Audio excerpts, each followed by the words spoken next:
De quoi je me mêle sur rmc.fr et 01net TV. François Sorel. Et oui, c'est De quoi je me mêle, l'actualité des nouvelles techno. Merci de nous suivre chaque vendredi. Tout à l'heure, on retrouvera Pépé Garcia, mais dans l'immédiat, je voulais vous parler avec mon invité d'un miracle qui permet aujourd'hui à un homme qui était très malade de pouvoir vivre à peu près normalement. D'après les derniers témoignages qu'il a pu donner, eh bien, il fait même du vélo. C'est incroyable. Et cette personne a quand même une particularité, c'est qu'il a un cœur artificiel. Vous en avez sans doute entendu parler, ça fait la une de tous les médias il y a quelques temps de cela. On va revenir sur ce cœur artificiel Carmat avec mon invité parce que forcément, le prisme des nouvelles technologies nous passionne. On parle énormément d'objets connectés sur 01net TV, dans De quoi je me mêle. Et forcément, celui-ci, c'est celui qui nous fait rêver et qui est hyper connecté, vous allez voir. Patrick Coulombier, mon invité. Bonjour Patrick Coulombier. Bonjour. Vous êtes le directeur général adjoint de Carmat, donc une société qui est spécialisée donc dans la médecine et dans ces objets connectés médicaux. Racontez-nous déjà ce cœur connecté. Il remplace un vrai cœur. Absolument. L'objectif, c'est bien de remplacer le cœur d'un patient qui est en bout d'insuffisance cardiaque, donc qui n'a plus d'autre solution que la transplantation cardiaque. Malheureusement, on a un déficit de greffons chronique dans tous les pays. 100 000 personnes dans le monde pourraient seraient bénéficier... susceptibles de pouvoir bénéficier de ce cœur. Ah, en fait, absolument. Et aujourd'hui, donc, on a un déficit de greffons. Donc, parce qu'en gros, c'est ou j'ai ce cœur-là, ou alors je me fais greffer un cœur nouveau, mais évidemment, il faut attendre un éventuel donneur, etc. C'est un cauchemar, évidemment, pour les malades et pour les familles, parce qu'il se peut qu'on n'arrive jamais à trouver le bon cœur. Absolument. C'est ça, il faut savoir que sur la liste d'attente, il y a de plus en plus de personnes, et ces listes d'attente augmentent, le temps d'attente augmente dans tous les pays occidentaux. D'accord. Quand je suis en insuffisance cardiaque terminale, soit il me faut un cœur donc humain, greffé, soit je suis branché sur une machine, et là je suis alité, mais c'est une machine de secours en quelque sorte, qui va me permettre de vivre combien de temps ? C'est une machine qui va vous permettre de vivre, ça dépend de votre état, donc ça va permettre de vivre pendant 6 mois, peut-être 3 ans. Certaines machines permettent de vivre pendant 3 ans. Donc c'est une énorme machine qui va simuler le cœur en fait ? Alors, en fait, non. Aujourd'hui, ce n'est pas des cœurs réellement. C'est-à-dire ce qu'on apporte aux patients pour attendre une transplantation, c'est une assistance ventriculaire. C'est-à-dire c'est quelque chose qui vient en shunt sur le cœur, en aide au cœur pour pomper. Mais ce n'est pas le remplacement d'un cœur complet. D'accord. Donc c'est une machine temporelle qui permet effectivement d'attendre une transplantation. Voilà, d'attendre une éventuelle issue positive. Mais malheureusement, comme il y a un manque chronique de greffons, l'attente peut être très très longue ou même être sans issue. Et voilà. Donc, depuis des années, vous travaillez sur ce cœur artificiel, Carmat, avec évidemment une grosse médiatisation l'année dernière avec la transplantation du premier cœur donc artificiel. C'était il y a un peu plus d'1 an, je crois. Oui, c'était en décembre 2013. Voilà. D'ailleurs, ça a été fait dans le plus grand secret, parce que bien sûr, on peut imaginer, évidemment, à la fois pour la vie privée du patient, mais aussi pour des raisons simplement médicales et de secret médical. Bien sûr, c'est très important. Cette première personne a survécu combien de temps avec ce cœur ? 74 jours. 74 jours. Qu'est-ce qui s'est passé après ? Après, la personne est décédée. Après, à cause du cœur ? Alors, c'est des raisons, si vous voulez, qui sont multiples. C'est-à-dire que les conditions du patient étaient très difficiles, donnant ainsi du stress, des conditions environnementales au cœur qui étaient également très difficile, et on est arrivé à une prothèse qui s'est mise, si vous voulez, dans un mode secours, et il a été choisi d'arrêter cette prothèse. Mais c'était parce que l'état médical était désespéré, en quelque sorte.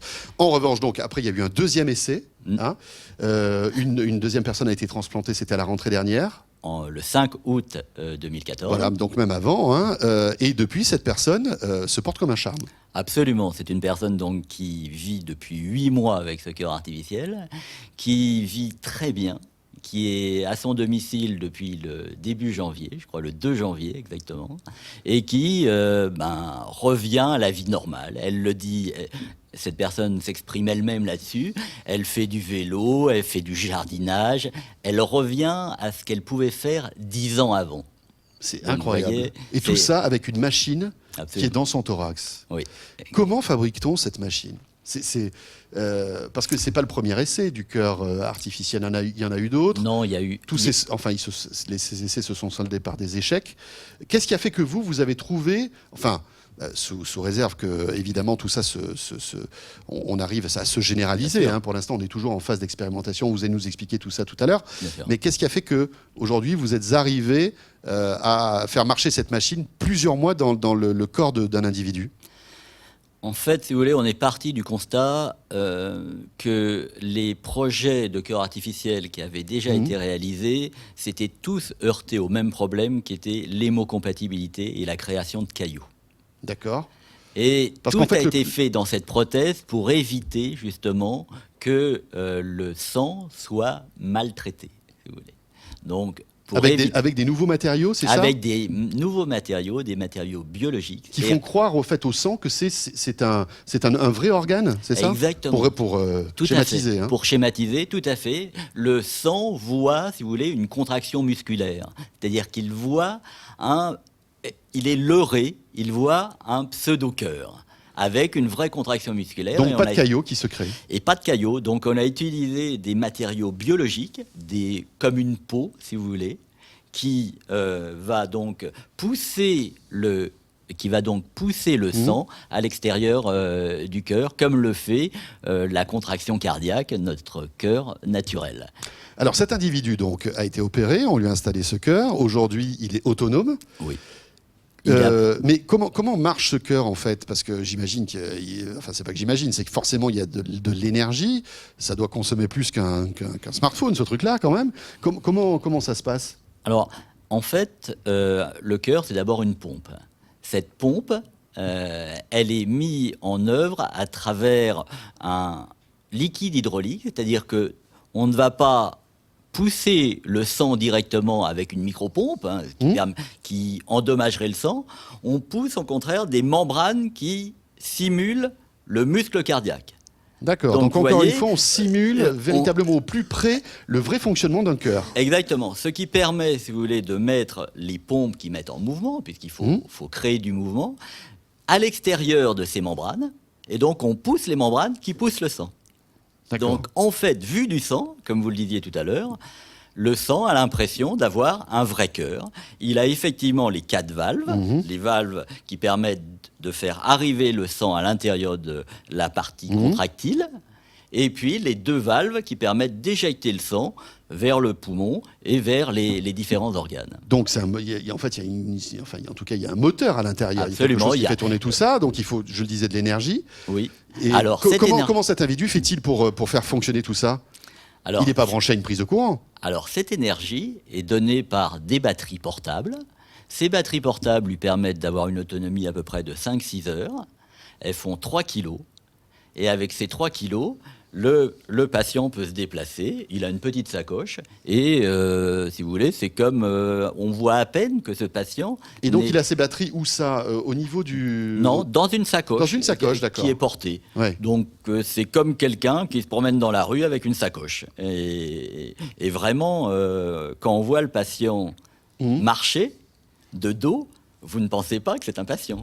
D'accord. Il marche comme vous et moi. Mais alors c'est incroyable parce que le cœur évidemment réagit à beaucoup de choses, à l'effort physique, par exemple à l'émotion. Je sais pas moi, parfois on peut avoir peur, etc. On sent son cœur battre et s'accélérer. Comment cet appareil va ressentir toutes ces émotions qu'on a pour accélérer justement le pouls ? Est-ce que justement il le fait ou est-ce qu'il est toujours stable ? Alors effectivement, c'est la deuxième grande caractéristique de ce cœur. On a parlé des matériaux hémocompatibles. La deuxième grande caractéristique, c'est que ce cœur réagit aux besoins du patient automatiquement. Alors comment fait-il cela ? Il possède à l'intérieur des senseurs, des capteurs. Des capteurs ? Donc un certain nombre de capteurs de pression, des inclinomètres. Oui. Vous savez, les mêmes capteurs que ce qu'il y a dans la console Wii, par exemple. Exactement les mêmes. C'est vrai, il y a les mêmes capteurs que dans la console Wii dans le cœur. Oui, absolument. C'est des inclinomètres qui permettent de connaître la position du patient. On a des capteurs ultrasons également qui permettent de connaître la position de la membrane, donc du muscle cardiaque, lors de sa contraction, et donc de la piloter. Et en fonction de tous ces capteurs, on peut changer donc la fréquence cardiaque. D'accord. Et le débit cardiaque. Mais concernant l'émotion, ou par exemple, ça marche aussi? Alors l'émotion, c'est un peu plus compliqué, mais on tire profit du corps humain qui est vraiment très bien fait. C'est-à-dire que lorsque vous avez une émotion, non seulement vous avez je dirais un lien direct avec le cœur, qui accélère, mais vous avez également ce lien avec les différents muscles de votre corps. Donc vous avez une contraction musculaire qui va donner un retour sanguin qui va être supérieur. Et donc nous, on va détecter avec nos capteurs de pression ce retour sanguin. Et vous allez accélérer le cœur. Et on va accélérer. Donc, mais là, typiquement, donc cet individu qui a dit que il faisait du vélo. Donc j'imagine que quand il fait du vélo, son rythme cardiaque doit s'accélérer. Et là, ce cœur donc artificiel, augmente la pression sanguine, enfin en tout cas la cadence, c'est ça? Alors en fait, normalement, ce cœur, effectivement, se régule en fonction des besoins du patient. Alors, bon, on a vu que l'autonomie était de 5-6 heures. En revanche, il a intérêt à se rebrancher. Parce que là, comment ça se passe? J'imagine qu'il y a des alarmes, des choses comme ça. Oui, alors il a un contrôleur qui lui permet d'avoir une vision permanente sur le reste d'alimentation qu'il a dans ses batteries. Oui. Et bien sûr, une fois qu'il arrive à 20% de ses batteries, il a une alarme qui lui dit « changez vos batteries ». Donc il va prendre des batteries qui sont déjà chargées. Il a des batteries supplémentaires de secours en quelque sorte. Oui, parce que si vous voulez, tout a été conçu de manière sécuritaire. Ça, c'est un autre aspect. Bien sûr, sur un dispositif comme ça, on a une redondance entre les deux batteries qui sont portées déjà. Et bien entendu, on recommande au patient d'emmener avec lui un certain nombre de batteries supplémentaires pour changer au cas où. Et quand il dort, comment ça se passe? Alors là, il se branche directement sur le secteur à travers son pack batterie. Ce qui veut dire que si malheureusement il y avait une coupure secteur... Comme il a des batteries qui sont là... Voilà, c'est les batteries qui reprennent le relais. Ça doit être quand même un stress, qu'il faut peut-être gérer au début, mais le fait de se dire, il faut toujours que j'ai une source d'énergie, autrement, mon cœur s'arrête de battre, quoi. C'est un stress si vous avez à changer souvent les batteries. C'est pourquoi on a vraiment travaillé énormément sur une énergie massique, donc très importante, donc d'avoir 6 heures dans 3 kilos. C'est quelque chose qui est une belle performance. Donc avec 6 heures, on peut commencer à vivre, si vous voulez, sans penser sans arrêt à ses batteries. Et on n'en est qu'au début, c'est-à-dire qu'aujourd'hui, on peut imaginer que dans quelques années, avec les technologies de batterie qu'on évoquait tout à l'heure d'ailleurs, ces batteries en aluminium qui seraient encore plus légères, qui pourraient être pliables, etc., on n'est qu'au début de l'histoire finalement. Bien sûr, ça, on est en train de parler d'un système qui est porté à l'extérieur, qui n'a pas les contraintes de l'implantable. Peut-être que demain, on pourrait imaginer avoir une batterie qui pourrait durer la vie entière du patient, qui serait dans le cœur, en fait. Alors, on travaille dans le cœur, oui, mais il faudrait que les fiabilités de batterie soient au bon niveau, au top, ce qui n'est pas encore tout à fait le cas. Mais par contre, on travaille sur des piles à combustible qui permettraient justement de donner aux patients dans le même volume, donc qui serait remplaçable, je dirais, une autonomie de 12 heures. Ça serait quand même plus confortable. Ça serait beaucoup plus confortable puisque le patient n'aurait plus du tout à penser à ses batteries. Il se branche sur ses batteries, il prend ses batteries le matin et il peut s'en aller pour toute la journée. Alors c'est un objet connecté, ce cœur-là. Comment vous interagissez avec lui? J'imagine que de temps en temps, évidemment, même très, très régulièrement, vous consultez ce patient. Est-ce que vous faites des mises à jour de ce cœur-là? Est-ce que vous arrivez, comme un petit ordinateur, j'imagine qu'il y a un programme à l'intérieur, vous pouvez interagir en temps réel avec ça, sans ouvrir le patient? Bien entendu. C'est, si vous voulez, la conception même du produit. On est sur un produit qui n'est pas accessible. Rappelez-vous qu'on vient de l'aéronautique et du spatial, donc des problématiques qui sont tout à fait identiques. Quand on a un satellite, on ne peut pas interagir avec ce satellite. Donc on a mis en œuvre des dispositifs qui sont à peu près identiques. Ça veut dire qu'on a non seulement une façon d'interagir et de changer le logiciel de la prothèse, tout en laissant fonctionner la prothèse, parce qu'il est hors de question d'arrêter la prothèse. Et comment vous faites? Eh bien, on a simplement un lien, donc on a un lien physique aujourd'hui, qui est un câble. Donc c'est un câble qui est connecté en fait. Qui est connecté réellement au cœur et qui permet de télécharger des nouvelles versions de logiciels comme on. C'est-à-dire qu'on met à jour le cœur comme on met à jour un ordinateur. Bien sûr, parce que si vous voulez. on a à l'intérieur un microprocesseur. Ce microprocesseur a un software. Ce software aujourd'hui est adapté à ce qu'on connaît, c'est-à-dire à la physiologie. Mais peut-être que on aura des patients qui nous diront mais dans tel cas, je me suis trouvé essoufflé. Alors nous regarderons comment faire en sorte que le cœur s'adapte encore mieux à la physiologie qu'il ne s'adapte aujourd'hui. Donc, bien entendu, il y aura plusieurs versions. Et alors ça, c'est, je dirais, pour charger le logiciel, on a un lien dans l'autre sens qui nous permet de télémesurer, donc de voir toutes les données de ce cœur et de suivre, si vous voulez, l'état du patient d'un point de vue technique. Mais là, c'est toujours avec un câble, il n'y a pas de Bluetooth. Enfin, vous savez qu'aujourd'hui, les objets connectés fonctionnent beaucoup sans fil. Hein. Oui, alors, bien peut-être entendu. pas le Wi-Fi dans ce cœur connecté, mais on aurait pu imaginer peut-être une connexion Bluetooth.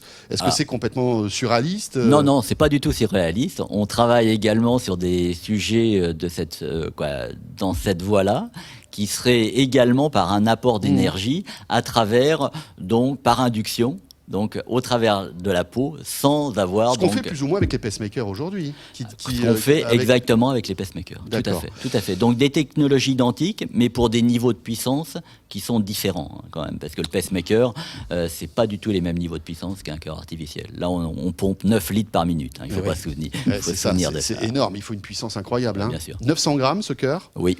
150 000 €, parce qu'évidemment, on est toujours dans du prototypage aujourd'hui, c'est ça.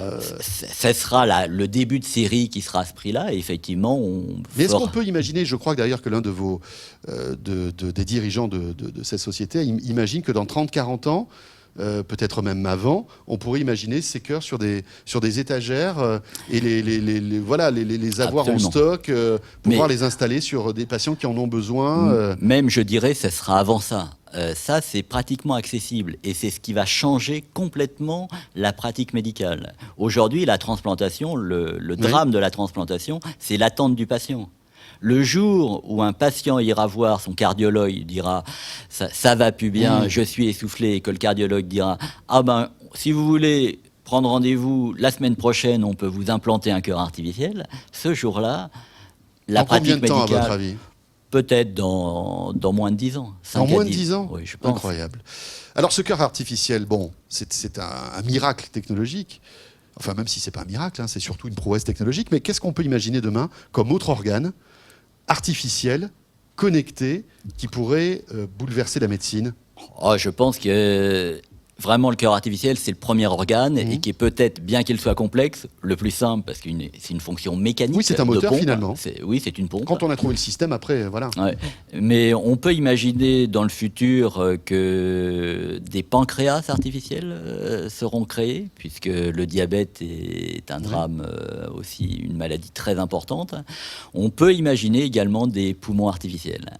Il y a déjà des études, des choses qui sont faites dans les deux domaines, mais je pense que ce sera les prochains organes. Donc finalement, cet homme bionique qui fait partie encore de la science-fiction aujourd'hui, demain, ce sera une réalité. Absolument. Demain, vous savez également que le coût des hospitalisations est un coût énorme dans la santé, globalement. Et bien sûr qu'on aura sur tous ces prothèses-là, sur tous ces systèmes, des télédiagnostics. Et le médecin verra de l'hôpital comment se porte son patient avec son cœur artificiel, son pancréas artificiel, par exemple, et pourra lui dire « Non, ce n'est pas la peine que vous reveniez pour votre visite. Tout va bien, on vous verra dans 2 mois. » Incroyable, incroyable. Merci beaucoup, Patrick Colombier, pour toutes ces précisions. Bravo pour cette prouesse technologique. Je sais que c'est une grande équipe. Ça fait des années. Ça fait quoi ? Plus de 20 ans. Plus de 20 ans que vous travaillez sur ce cœur artificiel et vous êtes en passe de réussir votre pari.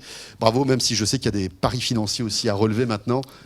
Parce que c'est vrai qu'en France, on a les meilleurs médecins du monde. Mais après, pour tout le reste, pour tout ce qui est industrialisation d'un produit, son financement, etc., c'est beaucoup plus compliqué. Oui, c'est un vrai enjeu et on travaille beaucoup pour trouver les financements nécessaires. Merci beaucoup. Rappelons que vous êtes directeur général adjoint donc de la société Carmat, donc pour ce cœur artificiel.